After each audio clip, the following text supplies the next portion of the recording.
Hi hello ఎలా ఉన్నారు అందరూ? వెల్కమ్ బ్యాక్ టు మన టాక్స్. ఉత్సవాలు మొత్తం 5 డేస్ అని చెప్పాను. ఫస్ట్ 2 డేస్ నీటితో అండ్ పంచామృతాలతో అభిషేకం చూస్తారు. థర్డ్ డే వచ్చేసరికి నందిని ప్రతిష్ఠించారు అండ్ అలా అందంగా ఉంది. దాన్ని చెక్కడం కూడా చాలా బాగా చెక్కారు. మీరు చూసినట్లయితే ఏ శివాలయంలో అయినా స్వామివారి ఎదురుగా నంది ఉండాల్సిందే.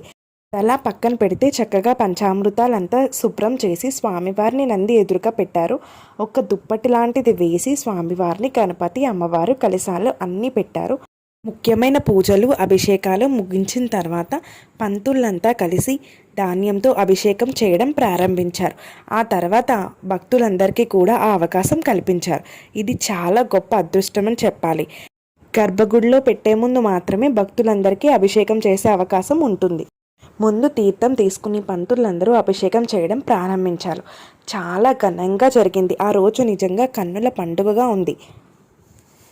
ఇలాంటివి మళ్ళీ మళ్ళీ చూడాలన్నా ఎక్కడా చూడలేము. అందుకే ఈ వీడియోలు తప్పకుండా లేట్ అయినా పోస్ట్ చేస్తున్నాను. ఈ వీడియో నచ్చినట్లయితే like and comment and subscribe our channel మన టాక్స్.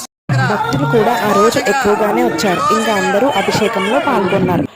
చక్కగా అందరూ కూడా స్వామివారికి ధాన్యంతో అభిషేకం చేస్తున్నారు. భక్తులందరూ లోపలికి రాకుండా చుట్టూ ఫెన్సింగ్ తాడులతో కట్టేశారు. సో బయట నుంచి అభిషేకం చేసే అవకాశం కల్పించారు.